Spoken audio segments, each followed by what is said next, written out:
episode 61 of The Beardcaster. My name is Scott Sakura, and I am The Beardcaster.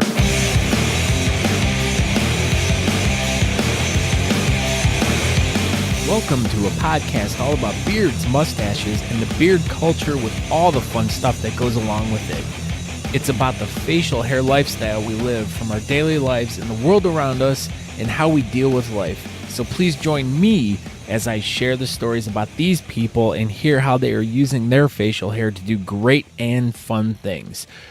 Welcome to the Beardcaster podcast. Thank you so much for checking us out today. I am so greatly appreciative. My name is Scott Sakura, and I don't know what else to say, but thank you. Today's episode is with Mr. Brad Jackson, who...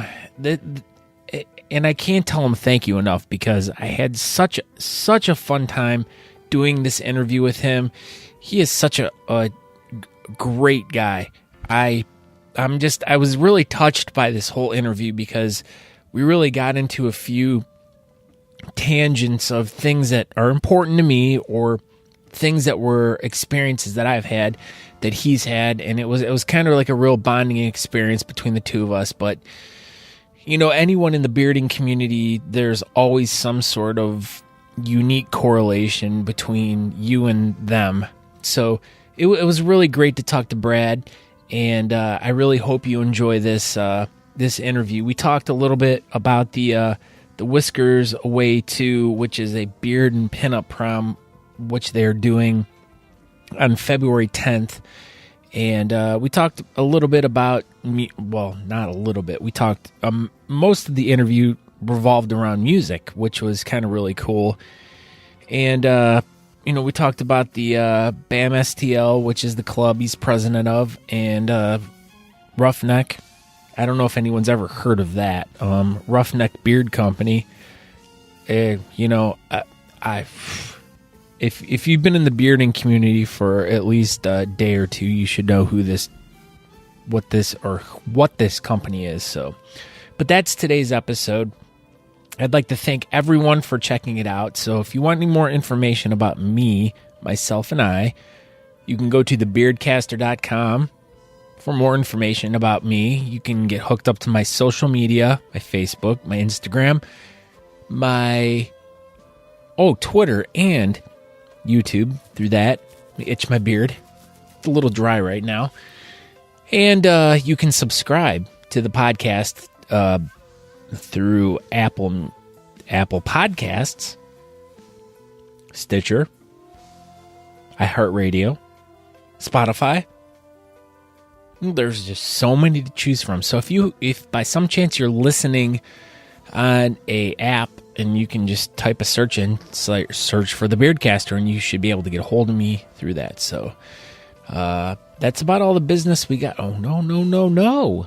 No, that is not all the business we have. So, while talking to Mr. Brad Jackson from the Roughneck Beard Company.com, that's the address right there. So I'm throwing that in there. So, as we were talking, he was telling about this really great product they have. And when you're done listening to this interview and you're done hearing about some of the great products they have, you can go to roughneckbeardcompany.com and go searching through all the wonderful products they have. And once you get that cart all full and you're getting ready to check out, you can go enter promo code TheBeardcaster and get this. Now, Brad's so awesome, and I'm literally tingling inside from the greatness and awesomeness from him, but he offered a promo code to me for 20%. That's right, 20%. 20 with the little circle with the line and the 0. 20%. So if you go to roughneckbeardcompany.com and you order any of their products and you enter promo code TheBeardcaster, you'll get 20% off your order. So thank you, Brad, so very much for being so kind and generous to everyone that checks out the Beardcaster podcast. I greatly appreciate it. And I really hope they enjoy this episode with you because I learned so many great things about you And BAMSTL, I learned so many great things about all the products that the Roughneck Beard Company puts out. And well, let's just get right into this, because I can't handle like waiting to hear this, because I'm like dying to hear this episode again, just because of the conversation we had. So let's just dive right into this and action. How's the weather there? It got cold today, man. What's cold? Yeah, I think it's cold everywhere, but we had a couple days that were like in the 50s and almost up in the 60s, and then all of a sudden it dropped back down and was snowing the next day. So damn, yeah, that's kind of like how it was here too. It was when we went. We just got back from. We went down to Kentucky to the Whisk'er Mania 3. Oh yeah, how was that? It was a great time. The whole ride down there kind of sucked. It poured rain, like literally from Cleveland all the way down there, and we got there, and then the sun kind of tried to come out and everything, and it wasn't like it was all right. The weather was okay, and then it just kind of rained the whole entire day. And yeah, but then we get up the next morning and it was like 50. It was like super warm like the next morning. Really? Yeah. Yeah. And drove back in the sunshine, got back. It was nice and warm. It was warm all day long. And then like Monday hit and we already have we got like 10 inches of snow last night. Oh, geez. Yeah. So that was a surprise. Yeah, that sounds awful. That was a surprise to wake up to this morning. But yeah, I bet, man. Kentucky was it was awesome. It was great. I think the best part of Kentucky was seeing all the great people and just oh yeah, and it being like really the first big comp of the year. Yeah, I love that they changed the date, man, because they used to do that in the middle of July. Yeah, and it just the conflict with so many other, and then I think at one point they did it in October too, and they couldn't find their spot, and as I was talking to Ryan, I'm like, he's like it just worked out perfect, and I'm like, yeah, because it's like the first one, and there were so many people from all over the place that was there, which was really cool. Yeah, I figured it was going to be well attended since it's like yeah, I mean, there's, every time we typically go to Fort Worth in December for Decembeard, and then that like cuts our year off until Austin in February, Yeah. So, and then everybody goes through hard withdrawals all through January and stuff. So the idea of throwing a January event is brilliant, man. Well, yeah, December's pretty dead too. I mean, there might be one or two at the most, and then it's a lot of, at least for us, like a lot of clubs do like Christmas parties and stuff like that. Sure. Yeah, same. And they might have one here it's the weekend after Thanksgiving. It's the Great Ozark Beard Off or whatever. Ooh. Down in Eureka Springs, which is like a beautiful like kind of tourist destination.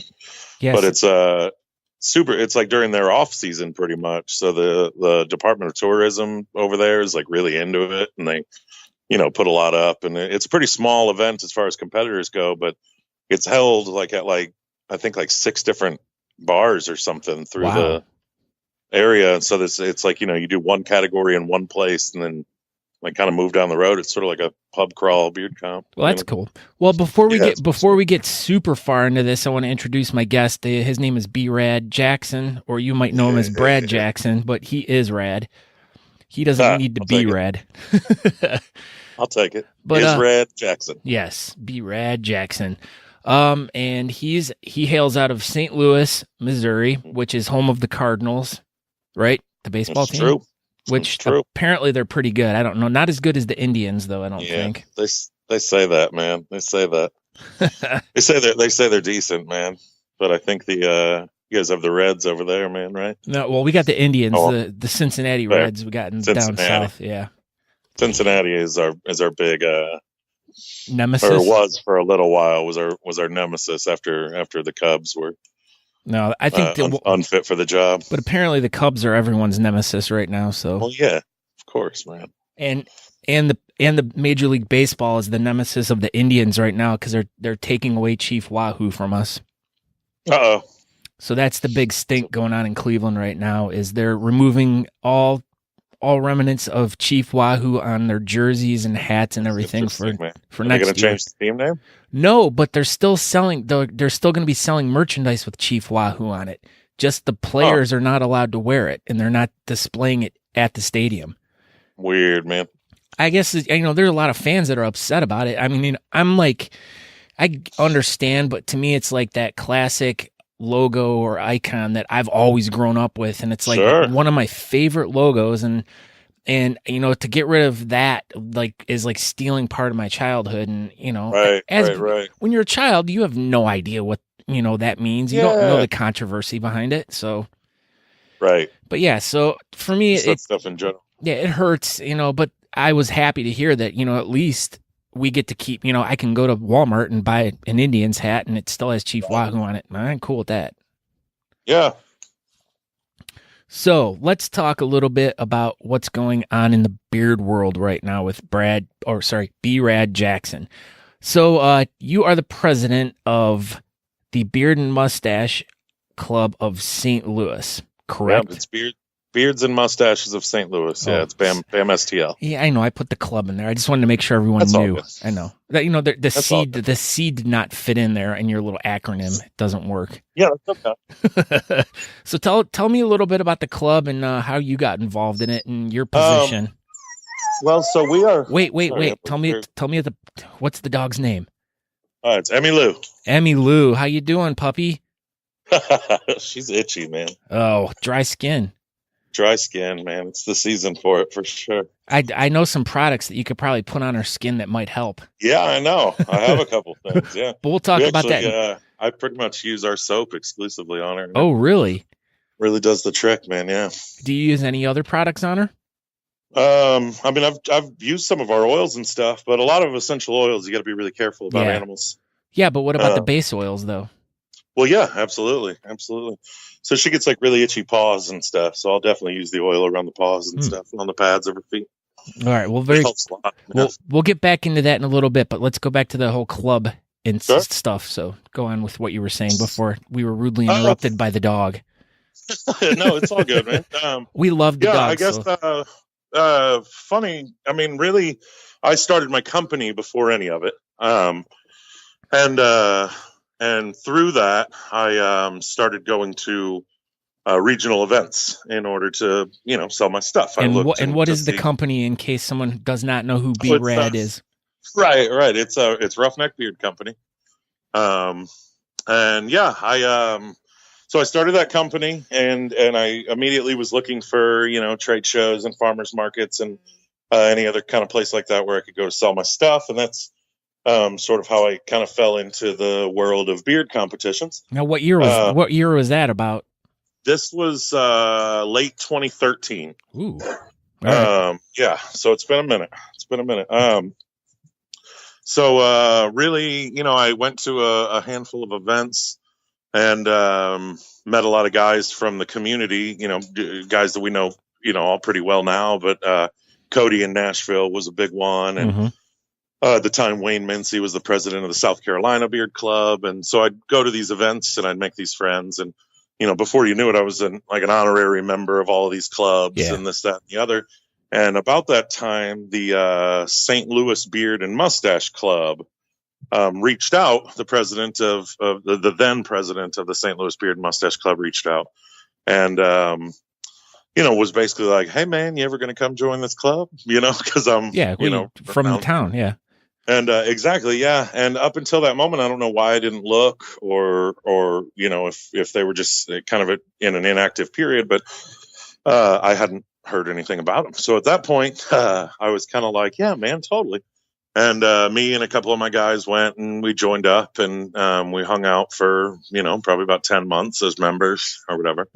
And then it really, we after 3 months with that club, you become a voting member and different things. And there were just a few things that we brought to the table as far as ideas on, how many yearly charity projects we wanted to do or social events and whatnot. And, it was kind of the will of the club to, it's a full democratic thing over there. So we basically say, how about we do this? And if they vote it down, they vote it down. There's nothing much we could do about it, So it kind of went like that for a while, and basically just kind of ended with a relatively amicable split, where the guys that really wanted to do a lot more, we kind of broke away and we started BAMSTL, and then and that club is still very active. They throw a yearly competition, and, nothing but love for them entirely. We kind of do things a different way. One of the things that's relatively different is we're a board-led club, which kind of allows us to sort of, really be sure. We keep like a super open door policy as far as, there are no ideas that are unwelcome kind of thing. Like everybody that's in the club, we treat it kind of like family. Unless it's murder, right? Well, right, exactly. Okay, but we're going to listen to the idea, you know. But then the club can't vote us into that position. See what I'm saying? Okay. So I make sure. So we kind of come up with plans and directional ideas and events and fundraising opportunities and stuff as a club. And, we do a very informal vote as far as the board is concerned. Just kind of like, sound good to everybody? Yep, cool. Yep, okay, that's what we're doing. And, that's really it. We have a pretty heavy focus on traveling and competing. It's kind of rare. I don't think we had anybody in Louisville, which is the first year that we haven't had anybody in Louisville, but it was just I think it was an odd weekend for most everybody, but it's pretty weird to go to a competition. Really, this side of, I guess, Colorado, where you won't see us. We're all over the Midwest and all over y'all's region, and we get all the way to the East Coast all the time and stuff like that. So we do a ton of that, and then we make sure we do every month we have a monthly meeting and a monthly charity night and a monthly social night. Well, you guys are kind of in a really good location though, because you're almost like dead nuts, like in the middle of the country, where you can just kind of go every which way. I mean, to go to Chicago or go to Texas, 4.5 hours. Yeah, 4.5 hours to Chicago, 4.5 hours to Nashville, 4 hours to Kansas City. It's only 9 hours from here to Dallas. It's pretty nice. Pretty nice. We're a good launching point. Yeah, St. Louis is such a beautiful city. I've been there a couple times. Great music scene. They have this big, tall thing that, like, it's called the Arch, I believe. Yeah. Yeah. So there's some really great things in St. Louis. I loved traveling around, and St. Louis was always one of the best cities that I was ever in. Yeah, I left. Let's see, I lived here from the time I was 4 years old. No, false. I lived here from the time I was 7 years old until really like 21 or something. And about the time I was 16 or 17, I went on the road with some bands and Slayer? Not Slayer. Oh. Not Slayer. Right. But about that genre, kind of, yeah. Who was it? There was a band called Bleed the Dream that took me out for the first time. They were kind of like that sort of screamo variety, Warped Tour stuff. Oh, all right.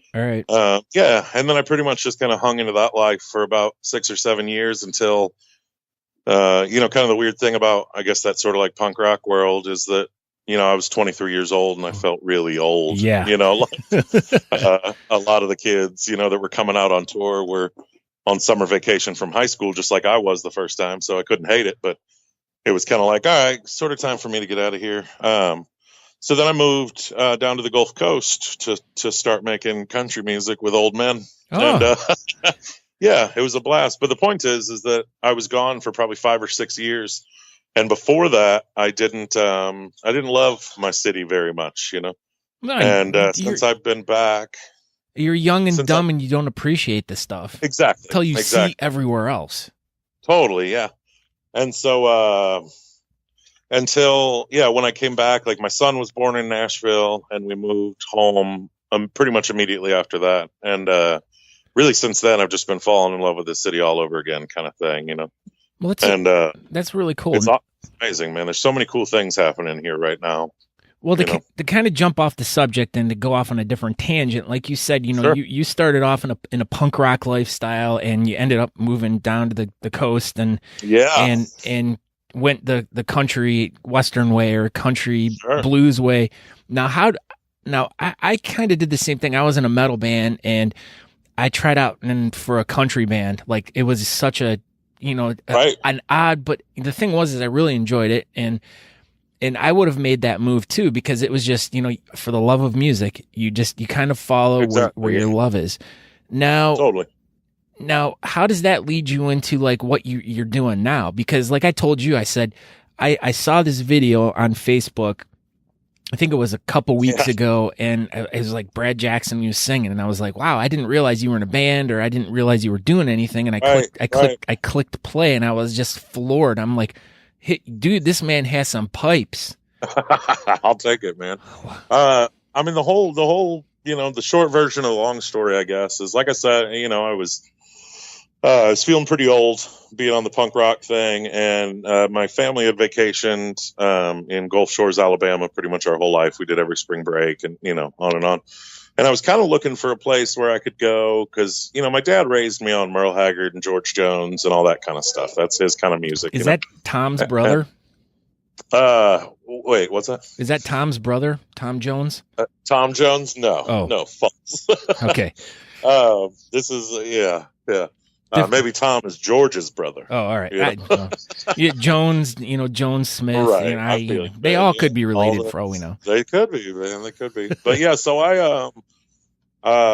you know, I really wanted to kind of cut my teeth doing that kind of music, and I didn't really know where to start. And I was, you know, kind of messing around in St. Louis with some of it. And, you know, there's not a lot of, I mean, we do have a lot of heritage roots here as far as music goes, but it's steeped mostly in the blues and in, you know, jazz, and even, you know, this is St. Louis, like the home of like ragtime and stuff, but where there's kind of been some moments for honky tonk music or traditional country music in general, it's not really, you know, there's not a huge scene for it here. So, yeah.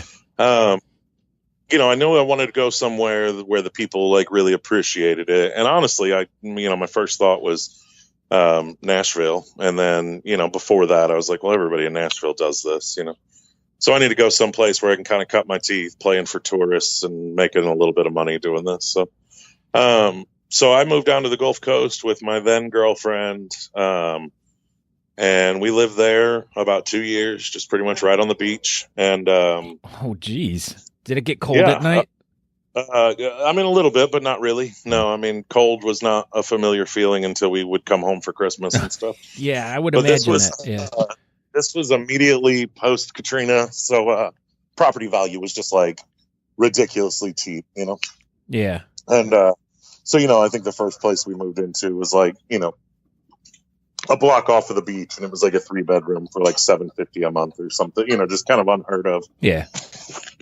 Property value wise, you know, but yeah, but about the time I got there, I realized, you know, a lot of the dudes playing music were like these, you know, pretty legendary songwriters and stuff. You know, I mean, one of the guys that he actually played lead guitar in our band for like 2 years. His name's Jody Payne. He played guitar for Willie Nelson for 37 years. Wow. Yeah, and he stepped off of the bus and was just living down there, and you know, gigging with us for $100 a night. You know? Wow. So, really, really, really unexpected, cool. You know. And I got an education like I never really planned on getting, you know. And a lot of those guys pushed me to go to Nashville. So I went to Nashville and found it to be really corporate. And whereas every night in Alabama, the music was magical and had all this soul, Nashville was really, I guess, soulless, you know, like it was very corporate, very... they know what they're looking for, and nothing else flies there. But if you're going to, and this was my experience with Nashville, like when I was in my band, we went to some music convention in Nashville. We played like 3 or 4 shows and stuff down there. But being a music fan, the one thing I loved about Nashville is there's music 24/7 in that town. 24/7. Absolutely. Any bar you go into, even if it's at like 10 in the morning, there's some sort of live music there, and it's all good. Every person is freaking good. Yeah, and I lived there for 5 years. So I mean, you know, you figure out your part of town and where they're playing the kind of music you want to play, and you figure out where you can play and where you fit into the whole thing, you know. And I did decent. I mean, I you know, pretty much was on the edge of a decent little publishing deal, like a desk writing or a desk jockey songwriting gig, you know. Well, that is that is the place to go if you want to get noticed too. I mean, it's definitely. I mean, still even now, like people think either, you know, New York or Los Angeles, you're going to make it big. I swear, it's Nashville is the place you got to go. You can do it in Nashville. Yeah, I do have some friends. I have a lot of friends. I have friends too. And do you have those? Yes, I have All right. friends. Well, good. Good. I got nervous there. I was like, man, I don't want them to think I'm a loser and I don't have any friends. I understand. I I appreciate the validation there. Okay. Yeah. Okay. Go ahead. You have friends there. I'm happy to help. Well, no, I was saying I have a couple friends that are their bands are getting a lot of attention these days. And one of them told me when I was in Nashville, she and I were hanging out in the basement east in Nashville. And she said people ask her all the time why she left Nashville. And she tells them all the time so that she had a shot at making it in music, So it's a great place to come up. But as far as the way that they do business there, for me, like I'm a big dude and, a lot of the feedback that I got was, man, we really love your sound and we really love your songs. Now, if we can just get you with this personal trainer, everything will be cool. Right. And I don't mean to interrupt your story, but that was a lot of the story of when we went to Nashville. Right. We were playing in front of, execs and stuff like that. And we ended up, they had us come back and they put us with, like a stylist and a choreographer, and they sat with us for like the whole evening, and they're like, all right, we want you to act like this out there, and we want you to move like this, and you play this, and this is how you move. And it's like, that's not music to us, man. That's not the soul. That's not the feeling, but that's the business. Exactly. And a lot of the time, for a minute, I got caught up in it just because, at this time I had a baby on the way, and I'm thinking in my head, if I don't make some moves here, so I'm going to have to surrender a little bit on my punk rock attitude and just, do the things. And I've never really been very like anti-producers, like the label that we're on now, they, periodically, or they're talking right now about the idea of putting us with some producers that'll basically we'll play the song raw, and then they'll say, okay, what if we did this, this, and this to kind of spice it up. And I don't hate that. The little punk rock bone in my body is kind of like, hey man, these are my songs, but like the skeleton will always be there though, that you built. Exactly. Yeah, exactly. I don't hate that because, I think, it takes a village for a lot of things, and I don't think music is any different, but as far as like the image thing is concerned, there's only so far I can go on that route. So basically after about 5 years, and my son had just been born, and I was felt like I was spinning my wheels in Nashville. But I was sitting on this stage at this writers round thing, and I'm wearing these black cowboy boots, and you probably don't know me that well, but I'm not a cowboy boots kind of guy. I could imagine. I could imagine you're not. Right. So I'm wearing these boot cut jeans and these black cowboy boots and this Wrangler, pearl snap shirt, or whatever.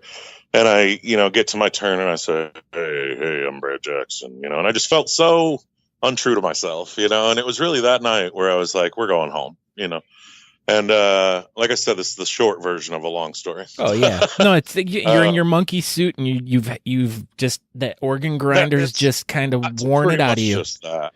Yeah, exactly. So I mean, the to really wrap it up, I came home and I was sort of done with things for a little while, and then some of my best friends from high school, really wanted to put together a little basement band and just jam a little bit. And so I was like, yeah, man, let's do that. I've been sitting on the sidelines for too long. I at least need to, feed my soul and make some music and whatever. And it wound up being pretty good. And, I got us a handful of shows just through some contacts that I had. And then one of them, had their third or fourth kid or whatever and had to hang it up. And so we kind of plugged in a professional guy that I knew in that spot. And then, another one quit and we plugged in another guy. And we're pretty much still the same lineup now. It's, me and the guitarist, we've been, best friends since like fourth grade, wow. And like, and the bassist and he moved down to Alabama with me and, on and on and on. He's actually got a baby on the way. So we've had a buddy of mine, member of the club. He's one of our officers in the club, and he's the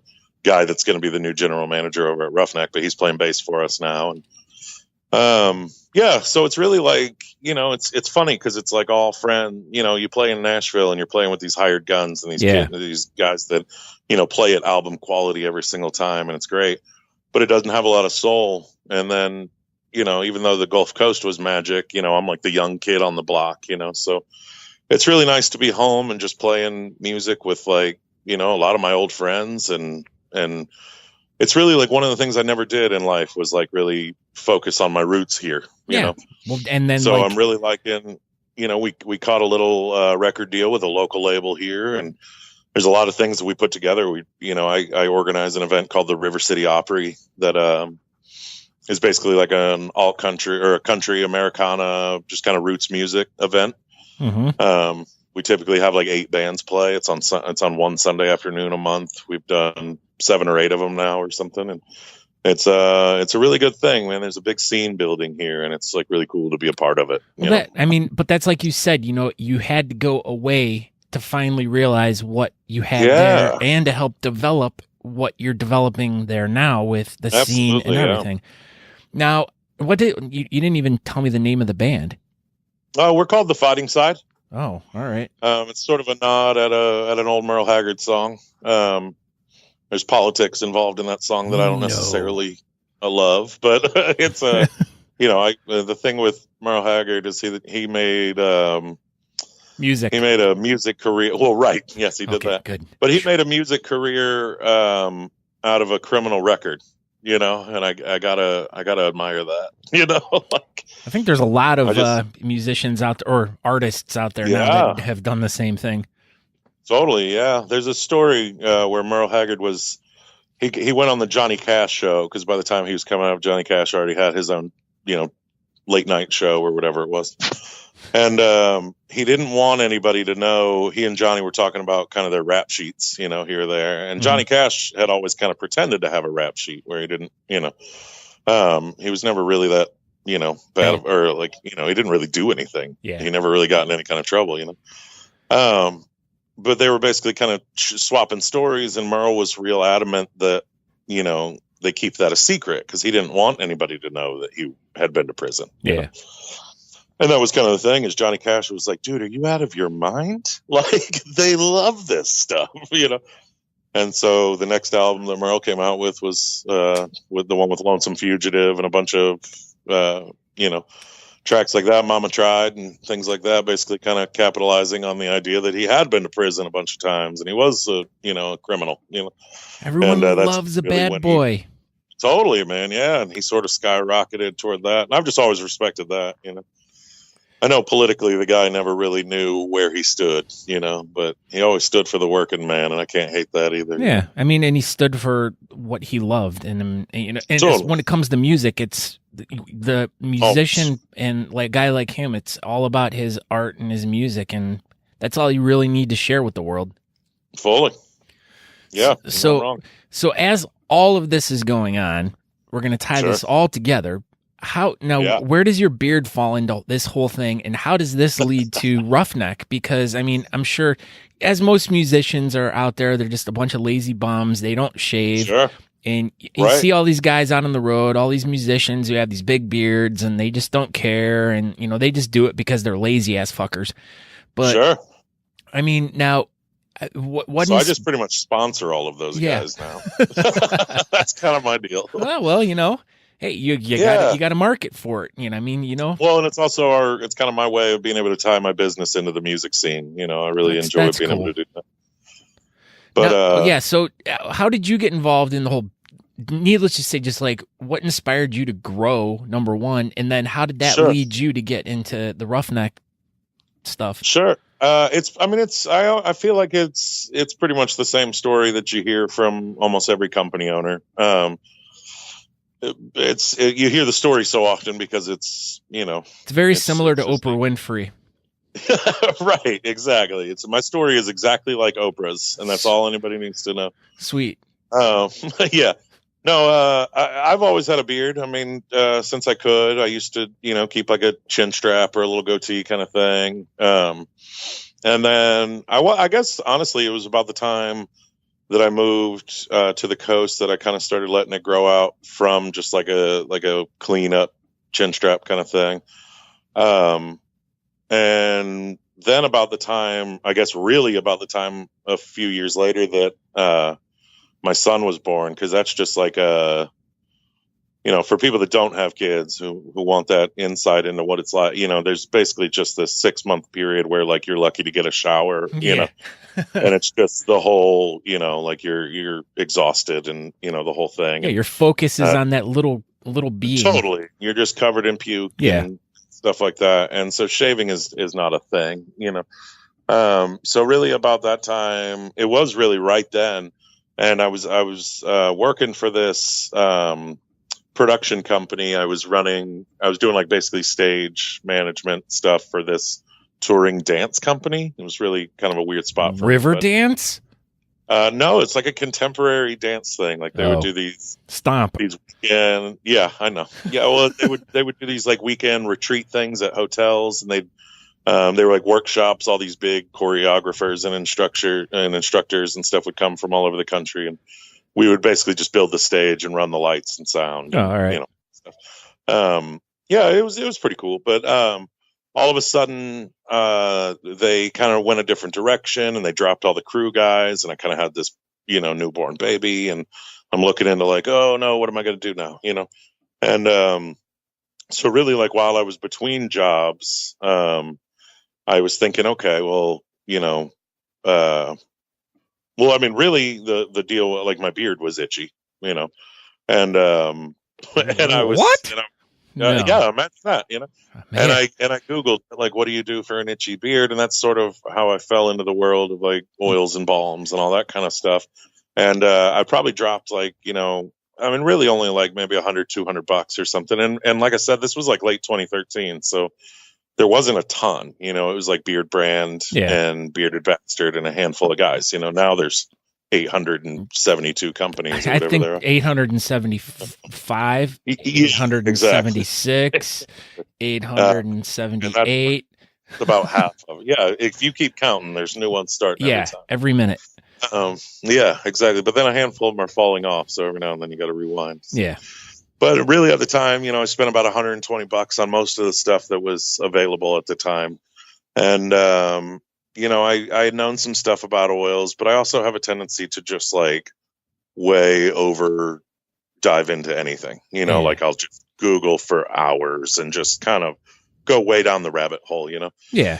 As far as like these skin oils were concerned, because I was pretty clear right off the bat that this was basically just a relabel of like hair and skin oils that have been around for a long time. I really expected a lot more stuff, because really, if you look at what these things should do, it's all about the fatty acid content, the triglycerides, and if you basically, I know, imagine that bump of science, big words. I know, totally. Well, and if you apply this stuff right, then you basically, you wind up with something that you can put on your skin that's supposed to reduce inflammation and increase the general skin health. And if you're putting it in your hair, it can enhance the pigment. And then it's obviously going to soften it and increase the ease of management and on and on and on. But you sound like a salesman right now. I know, right? But I'm saying that there's a list a mile long of the benefits that you're supposed to get from a product like this. Yeah.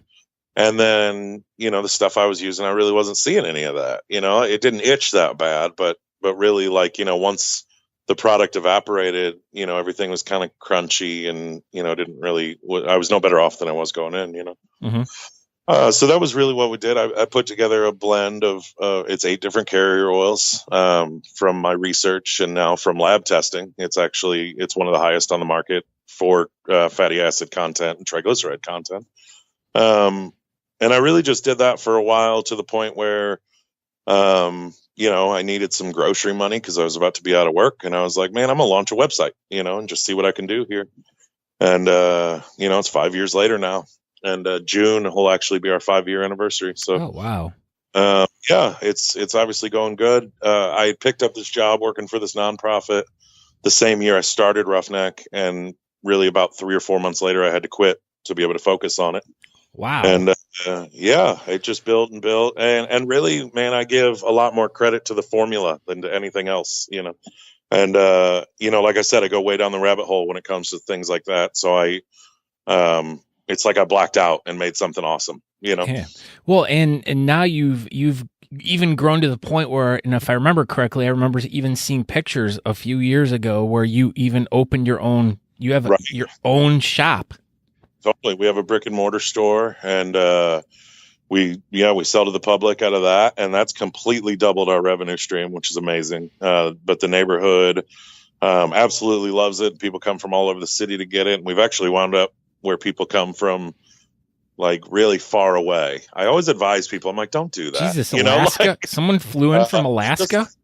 I had a guy come in from Louisville to visit the store, and then a guy come in from Joplin. These are like destinations that are 4 and 5 hours away, And I'm like, well, what's bringing you to the city? And they're like, the Roughneck store. And I'm like, well, that's ridiculous. Like, do you guys have rides and stuff there? No, nothing. And that's what I'm saying. I'm like, dude, come visit the city to visit the city, and then stop by the store while you're here, But yeah, it's gotten really weird. But the cities, especially the neighborhood we're in, man, they're a really big fan of the store, and we involve ourselves in every local event that we possibly can, and all kinds of stuff. So it's been a ton of fun, man. But now we do all the production in house at the shop. We have a whole workshop down in the basement there. Oh wow! So now from you starting the business as being pretty much the chemist. Are you pretty much now just as the guy in the office doing the paperwork, all that bullshit, and you have other guys doing the mixing and all that stuff? So we have anywhere between 3 and 5 employees at any given time. How about right now? And right now we have 4 employees. Okay. How about right now? Like this second? Yes. I just fired a guy. Okay, so there's 3. Okay. Okay. I was counting you as an employee, and then you got on my nerves. Shit. Sorry. Well, at any given time, I could be fired. Right. Yeah. Exactly. So, okay. But things are probably going to restructure because, like I said, Britton's stepping up to be the general manager. He's leaving his other job to the point where this is going to be his full-time gig. Wow. That's awesome. So we'll see what we need as far as other guys to do stuff. But like I said, we do a lot of events. So we always, have a handful of guys that, go work events for us and run our table and stuff like that. But the deal is that I hate being like the administrative guy, and it makes me really bored. So really what I would like to do, I really want to put, like, now that Britton's going to be running the show in there, that's production and shipping and the shop and the whole 9 there. And then I really want to get somebody on increasing our wholesale operation, because we do a lot of that, but we can do a lot more of that, Mm-hmm.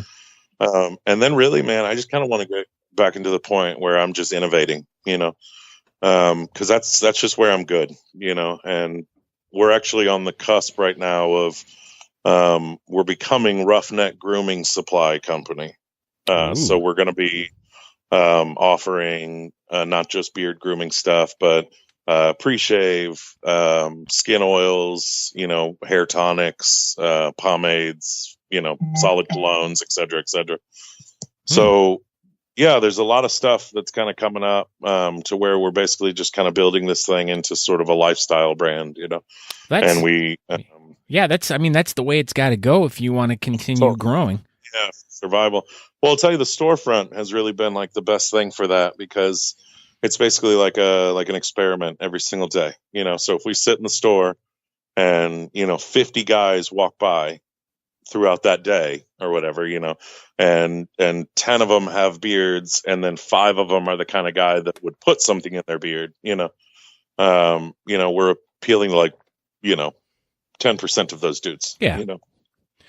Now, and so all of a sudden, if we change our brand a little bit, we do all this, then all of a sudden we're appealing to 100% of those guys, Yeah. I mean, you're going to offer something to everyone. Exactly. Even if you have 100 products, if you can offer them one thing, like if you have a lip balm or something, Hey, I'm walking by, my lips are chapped. Oh, look at this place. I'm going to walk in there and get me some chapstick. Exactly. Yeah. We're still going to try really hard to kind of focus on making sure, because one of the biggest things is we maintain our line. There's a lot of companies that just have a million different fragrances and all these different things, and you don't really know where to start, So we basically, the way that we do our marketing approach and really the way that we built the entire brand is basically on a system, The solar system with the planets and galaxies. Yeah. So you have it all starts with the Genesis, which is with Phil Collins on drums. Yeah, absolutely. Okay. Man. Well, I mean, I wouldn't dare put out a product without Phil Collins. I know. But no, this was something we came out with this maybe like 3 years ago or something, and at the time I really feel like it was like a big game changer because nobody really had anything like that. But it's the spray, and it's an aloe vera juice spray. So it's based in aloe vera juice, but then it's aloe vera juice infused with biotin B12. MSM, which is like a naturally occurring sulfur, and then vegetable glycerin. Whoa, this is my first time hearing about this. Now, I've seen your guys' stuff around, and this is my first time hearing about this, and I'm really curious about this. Okay, well, I mean, just in general, like we call it our maximizer because really one of the big things that it does, the vegetable glycerin in general, it serves as a humectant, right? So it as it absorbs into your hair, it basically then starts pulling in moisture from the air around you. Mm-hmm. But then it's also going to do a better job at pulling in some of the beneficial effects of added product. So it's basically going to increase the absorption efficiency of product added to it after that. Topical biotin, the jury is definitely out on topical biotin, but it's about a 50-50 right now. So, but the general thought, and most people who have used any type of topical biotin have seen how it makes their fingernails really thick. Yes. Exactly, yeah. And so the general thought process is that it reduces breakage by increasing the tensile strength of the hair. But then basically everything else, the B12 reinvigorates dormant follicles by basically getting blood flow around the follicle. And then the MSM aids your body in the creation of keratin in general. So it's basically absorbing, going to work locally there and, spitting back out hair. So it's kind of like, we can't, the FDA won't let us say that it will increase growth speeds. But most of our users, it can increase growth speeds, and most of our users of the product report about 1.5 growth speeds. So, all right, and this comes in a bottle that has a spray top. Yes. Oh my God. So we always advise putting our product on a slightly damp beard. So this is basically just your nutrient-rich moisture, right? So you just spray in enough of that just to kind of get the beard slightly damp, and then it basically just makes the product work harder in general. I would think this would be something good to put on right before you go to bed. Exactly. Totally. Well, I advise it for my entire deal is everybody's got their oil preference and their balm preference. And so that was my thought process there is how can I come up with a product that it doesn't matter what else you're using, you need this as well, Brad, I love this. Yeah. This is something, this is wonderful. Yeah. It was, it really was. It was a really big deal. And a lot of people were really excited about it. I'm really excited about it right now, man. I'm getting upset that you have not shared this with me. We need to get you some, Holy crap. It's been out for a while now, man. We actually have a adaptation of it as well that we've named for J-Rod Riz out of Tulsa. It's called J-Rod Juice, and it's basically Genesis with anhydrous caffeine as well, which basically just kind of really kicks everything into high gear and tightens up skin and does all kinds of stuff. So there's a couple variations of it now, but definitely I'd say, if there's a product that everybody needs, regardless of, what you're using and, what company you're loyal to, this is something that it's going to make the product work harder. It's going to increase the bioavailability of a lot of the fatty acids that you're basically trying to get anyway, and it's going to increase that absorption efficiency. So, yeah, I know. It's basically just make everything in beard oils work harder. B-Rad, I know you gave me some really great technical jargon there, but all I heard was this is going to make my beard a game changer. That's all. That's all you needed to say. You need it. Mm-hmm. I got to get some of this shit. I got to get some of this stuff, and I got to try it out, and then I got to let the people know. I mean, right. I remember when the J-Rod juice came out, and I looked at that a little bit, but I guess I didn't look deep enough into it. I was just too busy looking at the pictures of him. Right. I know. It's classic, man. That's one of the things that I like that we can do is rather than offering traditional sponsorships, we're basically able to make these products with these dudes' faces on them.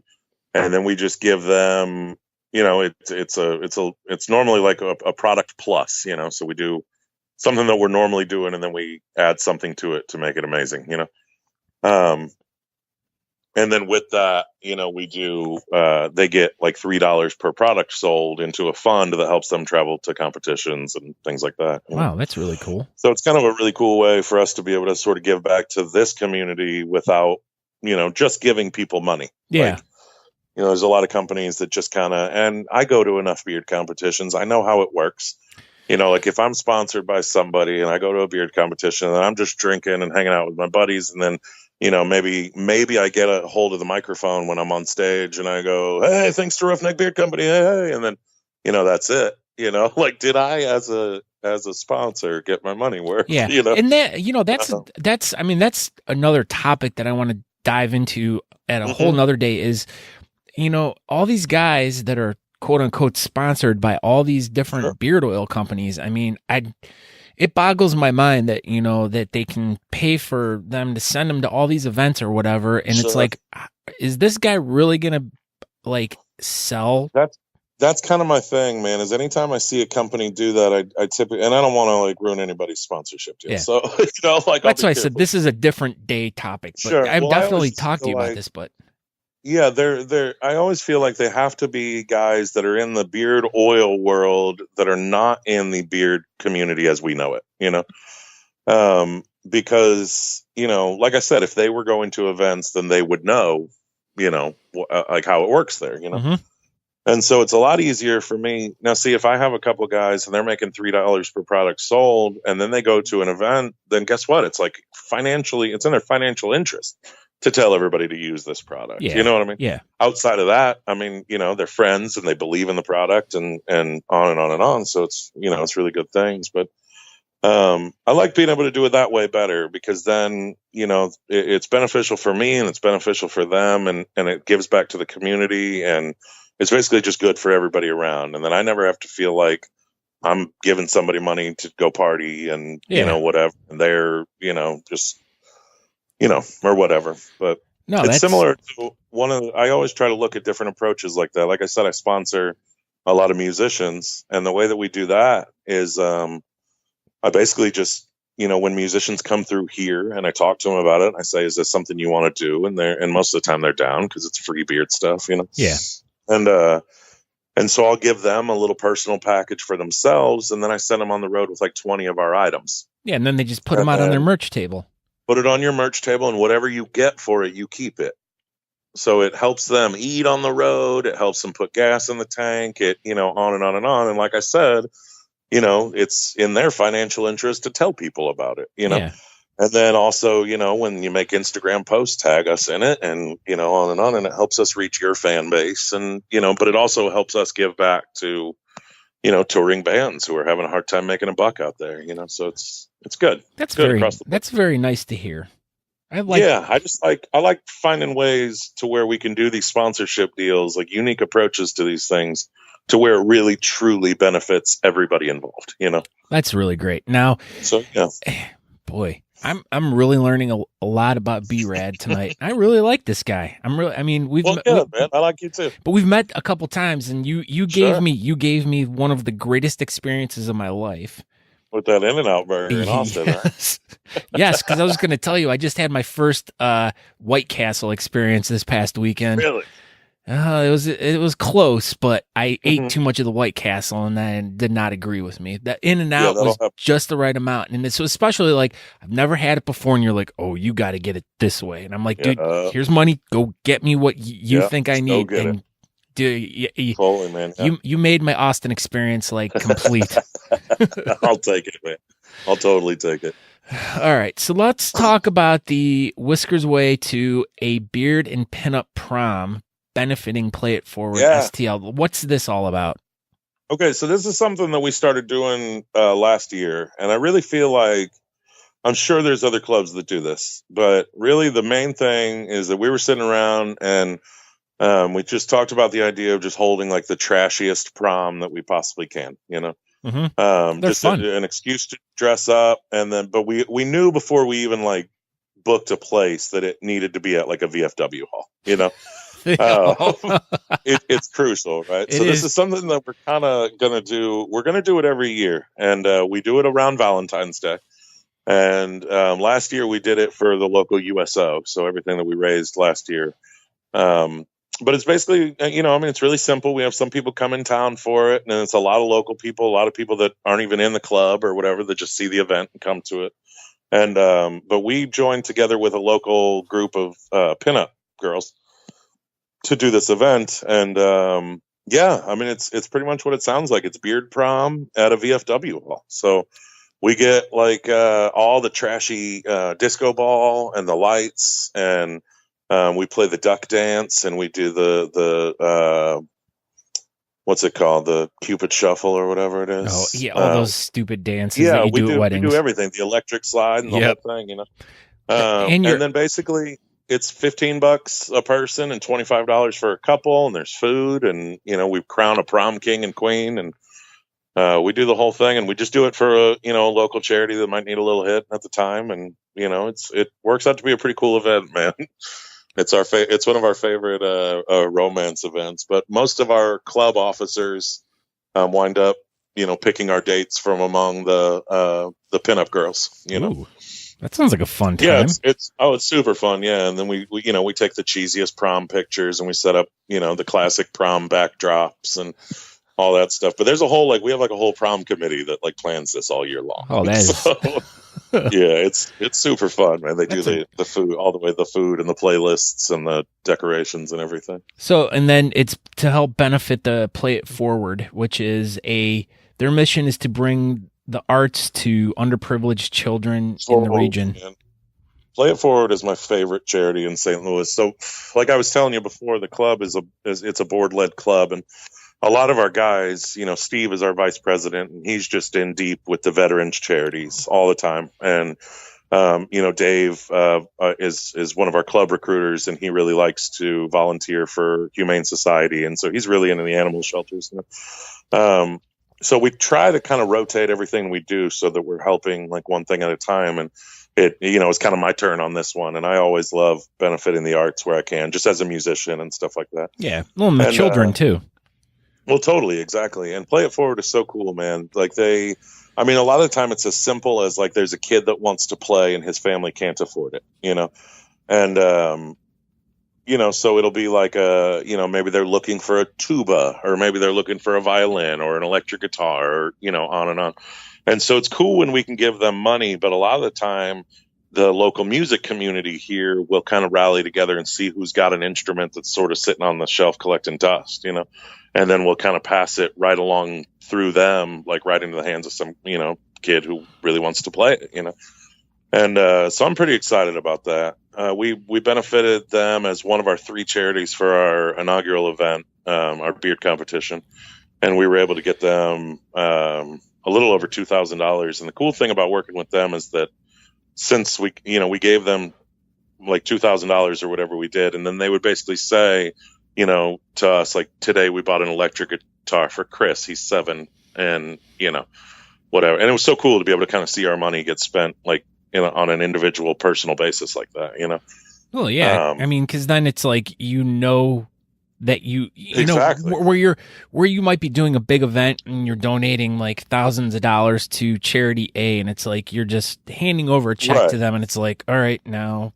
Totally. Okay, yeah. We pat on the back and see you later. Yeah, we absolutely love working with charities that we vet all of our charities in a very specific way, I feel and there's a lot of amazing charity, a lot of clubs work with Make-A-Wish and all the bigger, and things like that, Children's Miracle Network and stuff like that. But we really like to keep it local here, and we really look into we like charities that report. We obviously want them to report, but we're also looking for people that really couldn't do it without the help of the local community, and then a lot of people who are, out at events and they're really grinding and stuff, trying to kind of, do that stuff. I really like working with those entities because, we're not just writing a check and then getting that pat on the back and walking on down the road. We get to actually continue and follow up. And, we worked with one charity who basically put our money to use buying materials for us to go into their homeless shelter and build a bunch of walls and rooms and stuff for them. So it was cool because, we gave them the money to cover it, and then we did all the labor too. Well, it's even given more and more. Totally, but it's really nice to be able to kind of have that, personal involvement. Exactly. Yeah. And we know exactly where our money's going, and it's so cool to be a part of that, But Play It Forward is my personal favorite. So every time we get to do an event and the distance that they can make $400 or $500 go is amazing, and with an event like this, that's more in the ballpark of what we're probably going to come up with, So, I love working with them, man. But yeah, this event in general, man, I mean, it's just a good trashy time, instead of VFW hall. So the drinks are cheap. And, the songs are cheesy. And, well, and they set up karaoke for us too. So it's a later in the night. Well, it's good. It's a fun party for the club. I mean, if you think about it, it's a fun party for the club. There's no stress. It's just, hey, let's go to the Goodwill, pick out a tacky suit, and show up and have a good time. Yeah. One of the other things that we do, I would be remiss if I didn't mention this, but we have a tendency to host this event directly across the river in Illinois. St. Louis is right on the Missouri-Illinois border, right? So we go across the river there, a little further than right across the river because it's a little sketchy right across the river. But it's wet. We go into like the Collinsville area is typically where we do it because there's a club. Because it's where Phil's from. Sure, I'll take that. Yeah, so we will. Phil Collins, get it? I know where you throwback joke there. Yeah, this is our second mention. Yeah. But yeah, we go over there because we do this event kind of like in cooperation with. There's a club that's the 618 Facial Hair Crew, and then there's the Southern Illinois Beard and Mustache Enthusiasts. And we're all, within about 100 miles of each other. So we do this event and then with the Smoking Aces Pinup Girls. So it's really like these four entities involved in planning this event, And it's really cool to be able to like collaborate with other clubs on stuff, But once they have a tendency to kind of give us our, we have a lot of the free reign as far as location is concerned and stuff, but everybody chips in to make this event awesome. And we're really excited, man. This is our second one. Well, so it's going to be great. Yeah, and that's nice though. Like I said, but though it's a gathering of like-minded people trying to it's not a competition, so you don't have the stress of the competition. Right. It's just hey, let's do a fun little party this night. Yeah. And what's left, let's donate it to a charity. Exactly. Now, it's a really cool thing. Now you guys do a big competition later in the year. Now when is that and what is that? Yeah. So we haven't landed on our exact date yet, but we always do October. October 20th is normally the roundabout thing, but it's the Arch Classic Beard and Mustache Competition. We just held the second one. So, we've been a club since late 2014, but we took our time before we wanted to host our competition because, I've been to 8. Yeah, 8 competitions ever. No, the first year that I was involved, I did 17. That was way off. And then, right. And then every year after that, I did 28, 30 something. I mean, I've done a lot. I've done at least 100 and something competitions, and I've judged a lot of those. And I've really been able to pick up what I love and what I don't love, and what's successful and what's not so successful, Yeah. And of course, I always admire the clubs that can raise like $15,000, $20,000 at their event, Yeah. But at the same time, I also really admire the clubs where, maybe they're making a smaller donation, but God, it was an amazing party, Mm-hmm. So we really wanted to make sure that our event is right there in the middle. So we've named it the Arch Classic. We go with like a really classy kind of theme, but the entire event is sponsored really heavily by PBR, and the drinks are cheap and the judges are drunk and the whole thing. I mean, it's we want to really toe that line between being a classy event and a shit show, Yeah, well, heck yeah. I mean, that's what it is. Right. Totally. Every beard competition is that. Exactly. And those are always the ones that I love, man. Those are. I mean, I've been to a couple events where, they're very classy and there's white linens on all the tables and they want you to sit down, mm-hmm. and things like that. And, I mean, there's a time and place for those events, but that's not going to be St. Louis, that's all I'm saying. Because they have an arch there. Yeah, we have an arch here, man. It's a giant Fu Manchu. Yeah. Sitting right there on the river. But yeah, so yeah, we have a great time, man. We've at our inaugural event, we had one of the best judges panels I've ever seen in my life. I'm just saying. I felt, we had Nate Johnson and Brian Nelson and Guido and Grizzly and oh my gosh, who else? Jeff Langham and my Lord. Yeah, I mean, it was the huge. Superstars. It was, yeah, and that was our first year, and then we raised almost $8,000 for our charities, and it was really good. And then the second year, was equally good. We had Crystal Davis and I don't know Sean Logie. Who those two people? I do not know who they are. I've never heard of them before. I'm sure you have not. Yeah, I do. And I don't know. It's been a really good time, man. It's been a blast. We always have Jared and Troy. They run things as Dick and Riz. There are, kind of club or event MCs, for the rest of time.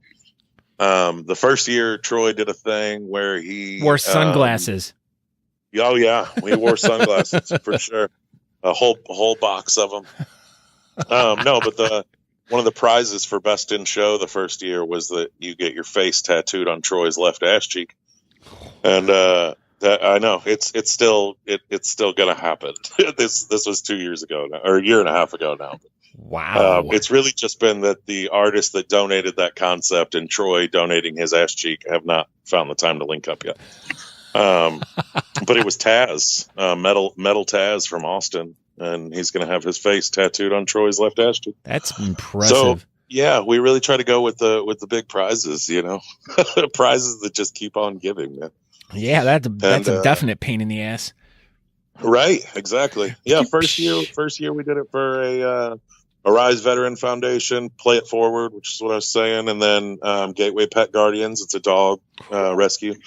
And then last year we did Arbor Health Fund, which is like a veteran thing, and then we did 10th Life, which is a cat rescue place, and then a program called Art Scope. I know. But a program called Art Scope that basically is like an art gallery for kind of like bad breath in underfunded neighborhoods for kids and stuff. So I was way off. They kind of give kids in kind of low income areas like an open creative space. It's pretty cool stuff, man. So, like I said, we always try to kind of pick our charities like that, where we're helping like animals, veterans, and kids, and arts, and cats, all the stuff. Yeah. Don't forget the cats. Don't never forget the cats. And cats. Yeah, and cats. and cats. And cats. Oh my Lord. I liked it when we did the dog year. But the people that run 10th Life are amazing, man. It was really cool to. We love the be puppies. Involved with them. Love the puppies. Yeah, the puppies, man. Maybe one year a club will do like an iguana rescue fund. Right. But probably not, though. They'll probably want to save the cats. Yep, cats and dogs, man. Cats and dogs get all the love. All right. Well, B-Rad, yeah. This was... I'm going to use this in capital letters. Fucking fantastic. Dude, it was great to talk to you, man. This was so great. Like, I loved learning all about I think the music part was like the best part that we talked about tonight. Like, I just loved hearing about that. Just a great... It is funny because I feel like I've been in this community for a long time, and until we released an album this year, most of my friends in the community were like, wait, what? And I guess I just don't talk about it often, I don't know. I mean, that's just like I said. I mean, I'm like, we talked for I don't know how long, and you never even mentioned the name of your band.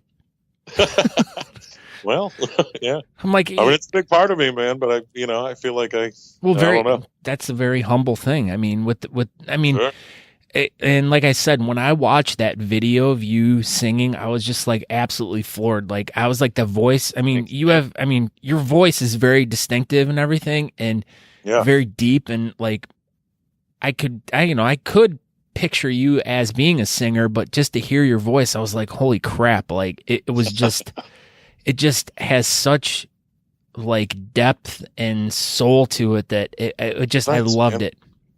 Thanks a ton, man. I've been working hard at it for a long time. I mean, I just might have to make it out to St. Louis sometime to watch you play. Come on anytime, man. We're looking at doing some short little runs around the region and stuff too. So I'm sure we'll get out your way too. Oh, definitely. Yeah, let me know when you're coming to Cleveland, because I will definitely come, and we'll get the whole Beards of the Old Northwest to come out and watch you. Yeah, we will. I wouldn't come out there without hitting those guys up, man. I know. Well, that's the other fun thing too, is like you could go pretty much anywhere in the country and just draw upon your beard friends to like fill a club. Right. Yeah, I encourage all of my music buddies and stuff to join their local beard club for that reason. Yeah, I mean, it's such a community where everyone supports everyone. I mean, it's, totally. Yeah, I love it. Yeah, come out to a show, let us crash on the couch, et cetera, et cetera. You know. Yeah, it's a good community to be involved in, especially if you're running around the country a lot. Yeah. Oh, absolutely. Yeah, man. So I greatly appreciate you taking this past hour out of your day. Like I want to laugh because like yesterday we were going to do this, and that was awesome, man. Both the dumbasses we both are didn't even realize we were in different time zones. Right. And I'm wigging out because I'm like, holy shit. I'm like trying to like go through my dinner. My wife's like, what's going on? I'm like, I got an interview in like 5 minutes. And I'm like choking on my dinner. And then like I text you and you're like, oh yeah, well it's only 7:30 here. And I'm like, fuck. I'm like, there's an hour difference. I'm like such a we're moron. Talking about later, right? Yeah. Yeah. And I'm like, damn, I'm like such a moron. So, but it all worked out good. And I'm so happy. Like this is like one of the most delightful interviews I've done. Like, oh, dude, thanks, man. Dude, you're such a great dude, and I can't wait to see you again. And I wish you the best of luck with the it'll be sick, man, Whisk'ers Away too. And yeah, I guess that's all I got to say. And I got to get some of this spray. Like I'm like, yeah, I'm gonna get you some like immediately. I promise. It's just gonna show up in your mailbox. Oh, that'd be great. Now, how many people do you have working for you right now? 2 now. Shit, man. 2, yeah. While we were on the phone, a couple guys quit, and then I hired a new guy, but then he already realized that we're full of shit, and he quit too. So, yeah, I was waiting for you to say like 10 or 15, because I was gonna be like, there was a big growth, and then shit, and then you know. Well, now that I lost a couple guys, now I got to do a big hiring push tomorrow. Yeah. So. Well, good luck to you. Good luck to you.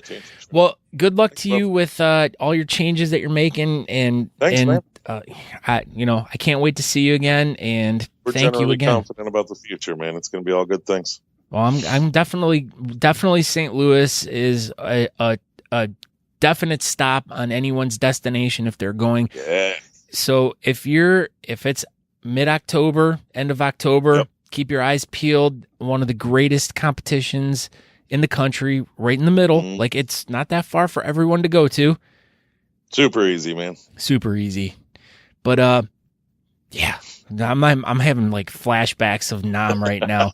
No, well, that's not kind of funny. But when I was in St. Louis the last time was when, and as I was talking about it, it reminded me of when I was there last time. It was when we had the school shootings in Chardon. Oh, dang. And I was on tour at the time, and St. Louis was the last date of our tour, and we got into St. Louis, and the news hit that there was a school shooting in my hometown in Chardon, Ohio. Yeah. 3 kids died, and I was like, oh my God. I'm like, all I wanted to do was get home. But still, it was like I enjoyed my brief time in St. Louis, but it was like as soon as that show was over, it was like in the car, like flooring it back all the way back home. Remember where you are and stuff like that, yeah. Yeah, and yeah, so I mean that's another memory I have of St. Louis, but it doesn't take away from the enjoyment that I had there. I mean, I've been there multiple times, but come back, get some new memories too. Yeah, I'm sorry to interject such a sour story. You're all right, man. You're all right. We'll get you back here, and we'll fill you up with good times, man. Yes. You'll have a lot of new St. Louis memories. Oh, I will. I'm going to go to the Arch. Yeah, I'll take you there. I want to touch it. I hadn't been up in it since I was a kid, man, so I'll totally go with you. Okay, you and I, it's a date. Deal. I'll see you then, man. Okay, Brad. Well, we'll talk to you later, and thank you once again so much. Later on, man. And cut. Thank you, Brad, so much for taking the time out of your day, because I know you're a busy guy, to talk to us about Roughneck Beard Company, to also talk to us about BAMSTL, and to really talk to us about, this is the reason why I called, was to talk to you about Whisk'ers Away 2, which is on February 10th. But I want to thank him so much for giving us this really great promo code. So if by some chance you're looking for some new product to test out, today is the day. Now is the time to go to roughneckbeardcompany.com, enter promo code TheBeardcaster to get 20% off your order. So if you've been on the fence about ordering some sort of different product or whatever, right now is the time to go to roughneckbeardcompany.com with the promo code TheBeardcaster to try out some really cool new stuff. I can't wait to get this spray stuff. I'm like chomping at the bit. Like, I wish I had it on me right now. This is like ultimately my dream item that I've been waiting for. And I don't know how, like, for as long as I've known Brad, I don't know how this specific item is just like kind of went under my radar. But I'd like to thank him for sending me out a sample of that, because I can't wait to try it out, and I will definitely let everyone know my honest opinion. I love Brad, but I will give you my honest opinion of how I feel about this product. So stay tuned for future episodes, and you can do that by going to thebeardcaster.com/subscribe to be able to subscribe to the podcast. You can do it through Apple Podcast, Spotify, iHeartRadio. Oh, what else? What else am I on? I don't even know. There's like so many. Pretty much any podcaster or podcasting catcher app that you could listen to a podcast on, I'm on. So if you're listening to me on like some weird, I don't even know the name of it, but if you just go into the search part and you type in The Beardcaster, I should be on that. So I hope you subscribe. Definitely tell your friends about this and everything. So I greatly appreciate it. So thank you everyone for tuning in today. You can go to thebeardcaster.com to get hooked up with all my social media and to just say hey. But another thing I want to have you do is I have an email address, scott@thebeardcaster.com. The last episode I did with MJ, I asked for some beard beefs, and I've got some awesome feedback already. So if you want to send me some feedback on some of your beard beefs, I kind of mixed all that all together. But if you want to send me some feedback on your beard beefs, you can put in the subject line, beard beef. You're going to send it to scott@thebeardcaster.com and write in some beard beef that you have, something that really bugs you. Or if you have some sort of beard bonus, as I'm throwing quotes up in the air, you can put in the subject tag, beard bonus, and email it to scott@thebeardcaster.com. Send it to me, write your beard bonus in there, and we're going to address all that stuff on a future episode of The Beardcaster. So thank you everyone for checking into this today. I know there's been a lot of mistakes in this, but you know, hey, I'm a normal guy like everyone. Everyone makes mistakes. So it's been a really fun night talking to Brad, and I'm just kind of on this like weird high right now, and I'm rolling with everything. So thank you everyone for tuning in. Make sure you tell a friend, and don't forget to go to the roughneckbeardcompany.com to order some stuff, and don't forget to enter promo code TheBeardcaster to get 20% off your full order. Thank you, Brad, so much. And you know, all my fans who listen to me every week, this is such a great thing that Brad did for us. So definitely check the stuff out. It sounds like it's some really awesome products. So give it a try. That's all I can say. So thank you everyone again, and I guess we'll see you next week, and we'll talk to you later. Ciao.